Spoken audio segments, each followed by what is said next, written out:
Hello friends, welcome to this session of Quality Hub India. Myself Aryan Vishwakarma, and this program today we are going to cover one of the very important core tool, that is Advanced Product Quality Planning.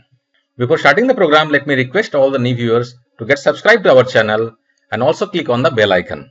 Do share or comment in the comment section, and don't forget to share the link of the video with your friends and colleagues so that they can also learn something from us and they can also participate in the journey of excellence.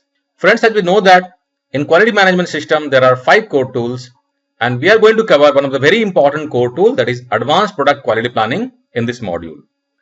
Before going forward, let me first tell you that the full form of APQP is Advanced Product Quality Planning, and this is not Advanced Product Quality Planning. While talking to many of the professionals, they call APQP as Advanced Product Quality Planning. So let me first tell you that the planning will always be in advance. So there is no point of having advanced planning, and the name is advanced. Advanced means it's a very high level of planning. So by making this advanced product quality planning, which is a high level of planning, you are ensuring that whatever product you are going to get developed, that is of required quality, that is going to meet the customer's requirement, that is going to meet the required productivity level, that is going to meet the delivery levels. That means that is going to comply with all the quality requirements, all the requirements from the customers, and all the requirement of the organization. Now friends, let's understand why there is a need of planning. Now this planning in any of the project helps us in many ways. For an example, when you make a planning, you are very much sure whether your project is in right track or it is going out of the track, so that you can initiate necessary action to bring the project back to the track. You can anticipate all the worst case happening, and accordingly you can make proactive approach for all the potential failure which is yet not happened but is going to happen in future. It also helps you in making contingency planning. You can anticipate various problems which might arise during the course of the project, and you can initiate actions well in advance. It also helps you ensuring proper validation and proper verification of the product during the course of the product development. It also helps you in reducing the overall cycle time of product development. You ensure better communication amongst yourself within organization, with your suppliers, and with your customers as well. And overall we can say that you ensure customer satisfaction and satisfaction of your management. Now we have understood that planning is good, and there are various benefits of making a good plan. Now we should also understand what really gets in the way of making a good plan. The first important point which I have seen in many of the organizations is that lack of management commitment. That means when the management is not committed to a systematic approach of product development, your project is going to fail. As the top management is to involve himself during the course of the project development for many activities like removing bottlenecks, participating in discussion, providing required support, required resources, and motivating team in doing the systematic approach of project management. If there is lack of discipline amongst team members, your project is going to fail. Unclear priorities also being identified as one of the major concern for many of the project failures. If the priority of the team leader, the priority of the top management is not very much clear where they need to focus, which are the priority areas, the people within the team, they may not be focusing on the right areas, and they might be focusing in some of the areas which may not be very relevant or very important for the project success. If the responsibility of the team members are not very clear, responsibilities are not very clearly defined, then probably you are going to waste lots of time and your project might get delayed. If the knowledge among the team members about APQP, about project development, about problem solving, if the knowledge is not there, you might stuck in the midway of the project looking for solutions, and your project might get delayed. If there is no clear-cut direction from the management regarding the priorities, regarding the focus areas, the project will suddenly get delayed and you are going to fail. And if overall environment of the organization is not very conducive for systematic approach of project development, if you are not getting required support from all the corners, from the top management, from the middle management, and from the soft floor associates, your project is going to get delayed or you are going to fail. So friends, reason for discussing all these points in advance is that as a project leader, as a leader of this APQP project, if you are well aware in advance about all these aspects of project management, you can initiate corrective actions or preventive action well in advance so that the chances of the success of your project goes up. Friends, we have understood what is planning and why there is a need of planning and why there are certain projects which fails. Certain reasons we have already discussed and we have understood. Now, what exactly is quality planning? So, if I have to define what is quality planning, I can say that it's a systematic approach to understand all the customer's requirement and to ensure that all those requirements are systematically met. Now, let's deep dive into APQP and understand what is advanced product quality planning. So friends, APQP is not just a quality tool, it is much more than that. It helps you ensure that the product development is on a systematic approach and you are going to fulfill all the customer's requirement. You are going to complete the project on time with a multidisciplinary approach. That means you involve people from various departments who are having relevant knowledge and they can contribute positively to the success of this project development program. It is also a program wherein your supplier is involved to support you achieve your customer's requirement. You might be requiring various products, various raw materials or developing jigs, fixtures or tools from the suppliers. So suppliers' involvement is also very much important for the success of these projects. It also helps you in early identification of all the potential failure so that you can initiate suitable actions to avoid all the future problems. And it also facilitates you in a better communication within your organization, with your suppliers and with your customer as well. Now friends, for a good product quality planning, we need to ensure certain critical aspects which we are going to cover now. The first important point is that to have a good cross-function team. Friends, if you refer ISO 9001-2015, which is a general quality management system standard for all the industries, and if you refer IATF 16949, which is a quality management system standard for automotive industries, it talks about multidisciplinary approach, which is quite similar to the approach of cross-function team. So this multidisciplinary team approach basically talks about involving people from various departments who are relevant to the success of your project, and you might involve people from various departments like quality assurance, from engineering, from your purchasing department, from marketing. You might involve your suppliers, your customers as well. So good cross-function team or multidisciplinary team is very much important for the success of your project. The next important thing is defining the scope. If you are the project leader, it is your responsibility to clearly define the scope of the project to all the team members present in the team so that they are clear about what exactly we are going to do, what are the do's and don'ts of the projects, which are the area which is within the scope of the project and which is outside the scope of the project. And certain critical aspects like cost, timing and constraints and other things needs to be considered during this course of scope defining.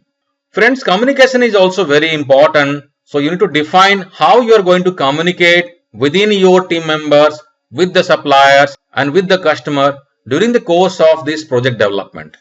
And the next critical aspect is training, which is very important. So during the course of the project, you might feel like certain team members, they require some specialized training, like training program on problem solving, training program on maybe some of the core tools like SPC, MSA, FMEA, or in fact the APQP itself or PPAP even. So as a project leader, you need to identify the training needs of your team members and you need to plan to bridge the gap in the competency levels. Also, the customer and supplier involvement is very much critical. In some of the project development, I have seen that they are not involving their suppliers and customers, and when they are approaching towards the closure of the project, they might feel like certain things which have been missed. If they would have involved the suppliers and customers in right time, they might have got some support which would have helped them in the success of their project. So you need to involve your customers and suppliers suitably in your project development. This product quality planning process helps you in doing simultaneous engineering. It means that with a systematic approach, you can plan to do certain activities parallelly in the project development. Say for an example, in your project, you need to develop a fixture, a jig and a panel checker. And for all of these three activities, there are three suppliers. Now this APQP activities helps you in planning all these three activities parallelly. That means simultaneously you can develop all the three suppliers and you can plan to develop jigs, fixtures and panel checkers in one go. So with this simultaneous engineering, you save lots of time. This product quality planning also helps you in developing control plan in all the three phases of APQP, that is prototype phase, pre-launch phase and production phase. This also helps you in concern resolution. That means during the course of the project, whatever quality issues are arising, you take a systematic approach of problem solving to overcome all those issues. You initiate corrective and preventive actions on all the difficult situations and on quality issues. Timeline chart is one of the very much important aspects of advanced product quality planning, and this timeline chart is a sort of your Gantt chart or plan which helps you in aligning your team members, including your suppliers and customers, keeping them in right track, ensuring you that your project would be completed on time, and if the project is going out of track, you can take suitable action to bring it back to the track. Now friends, the question also comes when APQP is suitable. That means when it is appropriate to initiate advanced product quality planning initiative. So whenever you are doing a new product development, at that time APQP is appropriate. That means you need to initiate advanced product quality planning to successfully drive the product development activities during all the new development activities. And also whenever there are incorporation of any new changes, or we can say engineering change notification, that is ECN or PCN, you can initiate APQP activities. Now friends, let's understand what are the 5 phases of advanced product quality planning activities. So here in this chart you can see there are basically 5 phases given. The first phase is plan and define program. The second one is product design and development verification. Third one is process design and development verification. And the fourth phase is product and process validation. And the fifth and last phase is feedback, assessment and corrective actions. Now let's understand these phases in little bit of more details. The first phase is plan and define program. That means you need to plan and you need to define the scope of the project you are developing, the new product development. You need to prepare your timeline chart. You need to form a team members. So all those sort of activities need to be done in the first phase, that is plan and define program. And once you are done with your planning activities, you need to go to the second step, that is product design and development verification. Now friends, the second phase would be only applicable to the companies who are design responsible. If you are not product design responsible, if you are only responsible for process design, that means you are not designing your own product, you are getting drawing from your customers, then you need to only initiate this first phase. Then you need to work on the third phase, fourth phase and fifth phase. That means the second phase would not be applied to you if you are not product design responsible. So the second phase talks about product design and development verification. That means you need to design and develop the product and you need to verify. And once your verification is done for product design, you need to verify for process design. So you can see the sequence over here. The second and third phase is verification. Okay. And the second one is product design verification and the third one is process design verification.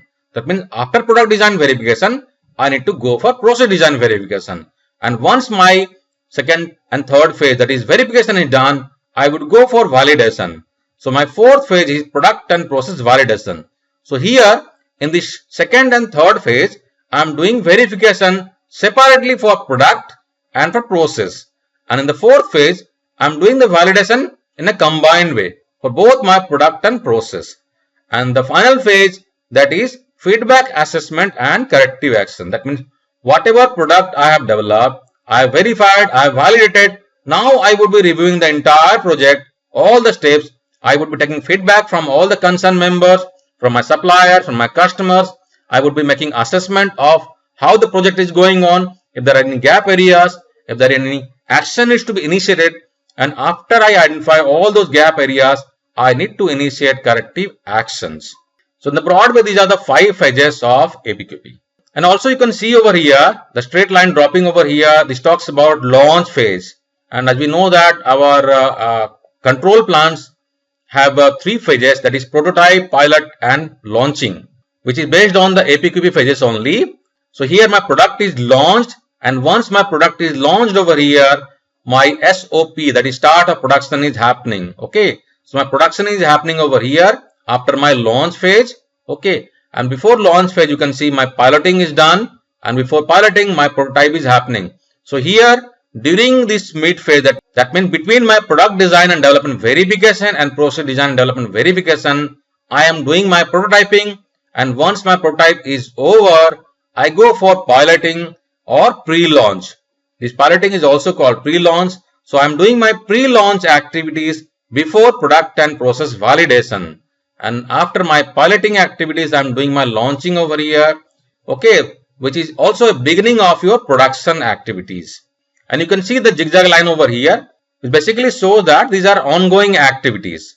That means you will keep on doing your production activities and keep on taking feedback and doing assessment of the processes, and you will initiate corrective action suitably. Now friends, let's proceed further and understand what exactly you need to do in each of the phases of advanced product quality planning. What are the inputs and what are the outputs of each of the phases. So the first phase is plan and define program, and as we have already discussed, there are various activities needs to be done and which are basically inputs to this phase. So let's understand some of the inputs which is required to this phase. The first one is voice of customer. That means you basically need to understand what exactly is your customer's requirement, and for that you need to interact with your customers to understand their requirement. There are various ways of getting customer inputs for this phase. The second one is business plan and marketing strategy, which is very much critical. You need to have your strategy very clear, how much cost you are going to incur, what is going to be your target of productivity, what is going to be your quality target. Because based on this marketing strategy or business strategy, the project team, they are going to align their goals according to the business strategy. The next critical element is benchmarking data. You need to have the benchmarking data from the similar product, from the similar processes. For an example, you need to know what exactly is the PPM level, what is the process capability index for the similar product happening in the competitor's place, or what is the industry benchmark, because based on all the benchmark on productivity, on quality, on delivery, on the cost, the project team can align their goals and they can make the strategy to develop the product suitably. And you need to also set targets for product quality, life, reliability, durability, maintainability, timing and cost. These are all going to be input for this project development. And also you need to have special characteristics. That means you need to understand what exactly is critical to quality, critical to process as far as the customer is concerned. What is the requirement of the customer in terms of identification, in terms of traceability. If the product is going to fail in the field, how you are going to trace back the number, how you are going to trace the batch in which the defective part is being produced. So all these are inputs which needs to be understood during the course of this phase. So these are the inputs which is required for this phase 1, that is plan and define program, and these are the outputs you are going to get out of this phase. So by the end of this phase, you will be having your design goals very clear. You will be setting your quality and reliability goals. You will be also setting up preliminary bills of materials. This is called preliminary because in the initial phase, whatever bills of material or BOM or the parts you are going to assemble in a particular product, if it is an assembly product, you are going to set. And preliminary means this might be getting revised in subsequent phases. So you can see over here, we are making preliminary bills of material, preliminary process flow chart, and preliminary list of special characteristics, product and process during the course of this phase. Because once we finalize as an output of this phase, this might get changed in the course of the subsequent phases.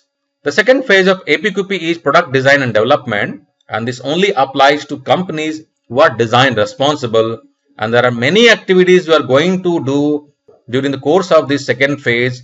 You will be doing design failure modes and effect analysis for your product design. You will be also reviewing the suitability of manufacturing and assembly of the product. That means you will be doing design for manufacturability and assembly, which in short is known as DMA. And the prototype building of the product is also being done in the second phase only. You will be also finalizing your engineering drawing over here, and along with that you will be also finalizing engineering specifications, material specifications. You are also going to set target for productivity. You are going to set target for process capability. That means CPCPK and PPPPK, and also setting target for the cost of the product. In this phase, you will be also proposing if there is a need of any new equipment, any new tooling or facility requirement. Now, during the course of this phase, whatever these requirements we are identifying, these all are reviewed in subsequent phases. That means in process design and development we will be also reviewing, and subsequent phases also, and these all might get altered or changed during the course of the project. You will be also finalizing special product and process characteristics, finalizing your prototype control plan, and identifying need of any gauge or testing equipment requirement. Team feasibility commitment or management requirement is very much critical. The top management needs to get involved. They need to review if the project is running successfully or not. If the team requires any support, if there are any bottlenecks which needs to be removed. So the top management needs to review completion of each of the phases, and they need to support the team leader and team members to successfully clear all the set criteria. Now coming to third phase. The third phase talks about process design and development. So product design and development we have already done. If we are product design responsible, the company is not product design responsible, doesn't matter, but they have to have process design responsibility. So this phase is a must for each of the organizations. So during the course of this phase, you will be setting your packing standard, you will be deciding your process flow chart, making floor plan layout. Floor plan layout, it means that you will be making a layout plan. That means where you are going to position your machines, how the product is going to move, how the material is going to flow, how his operator is going to manage the things, where the inventory will be kept. So all these things needs to be identified and considered in defining this floor plan layout. And beside that, you will be also doing some more activities like potential failure modes and effect analysis you will be doing. You will be making pre-launch control plan, identifying all those opportunities for mistake proofing, making plan for MSA, and identifying packaging specifications. And in the fourth phase, we will be doing product and process validation, and here we will be doing production trial run, and we will be doing all those activities covered in PPAP. And as we know that there are 5 levels of PPAP, so whichever levels are applying to you or according to whatever level you are working on, you need to work on all the documents required in the levels you are working on, and after completion of the PPAP, you need to submit the PPAP to the customer for approval. And we will be also making production control plan, which is the third phase of control plan. The prototype control plan and pre-launch control plan we have already done in previous phases, and in this fourth phase, we will be making our final control plan, that is production control plan, which is not only going to be used right now, but during the later on course of the production. And you will be also preparing for quality planning sign off. That means you will be planning for formal handover of the development activities to the process owners. And the fifth and last phase is feedback assessment and corrective action. As the name suggests, it is basically talking about assessing whatever is happening, whether that is happening right or not, taking feedback from the process owners. If there is any opportunity for improvement, you need to identify all those gap areas and initiate suitable corrective and preventive actions. So if there is any suggestion for modification in drawing, you need to amend that.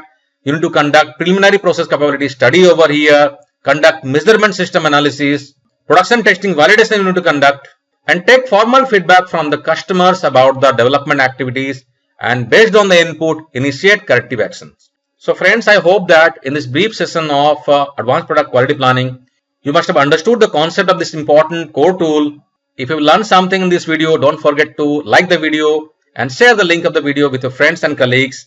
And don't forget to visit our website www.qualityhappiness.com. We have lots of online training cum certification program. Don't forget to check them and apply for them.